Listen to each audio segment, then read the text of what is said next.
روزی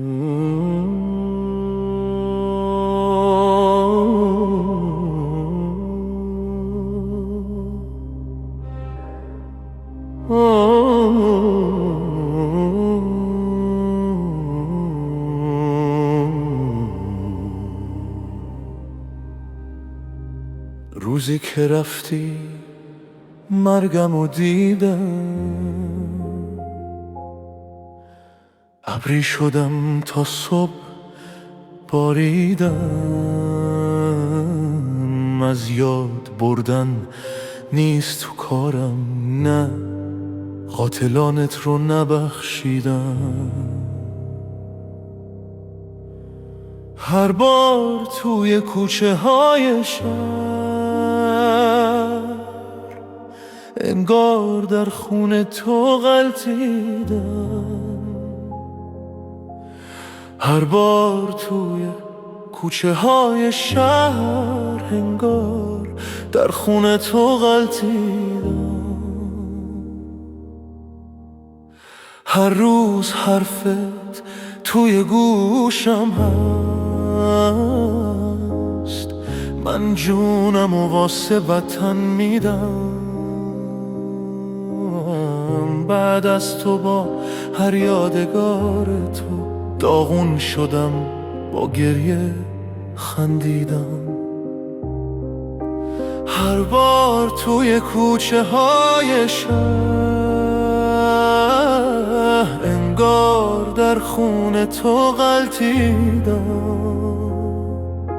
هر بار توی کوچه های شهر انگار در خون تو غلطیدم.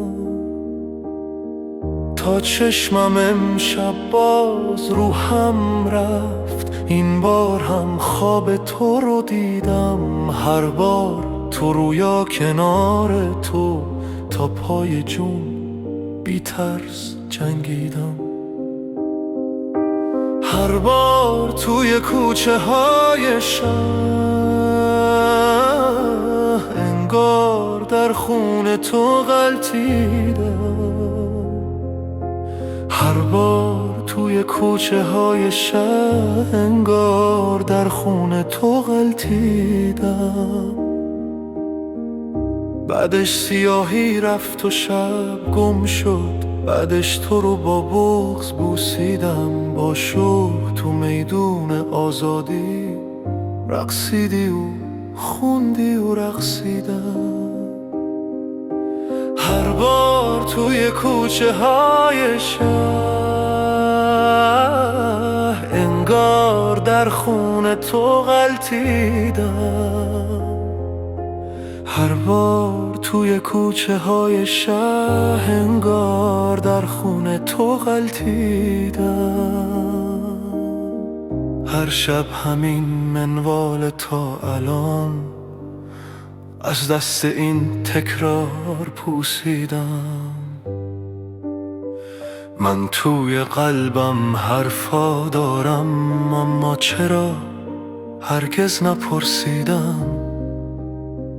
مثل همیشه پاسخت اینه، من هرگز از رفتن نترسیدم.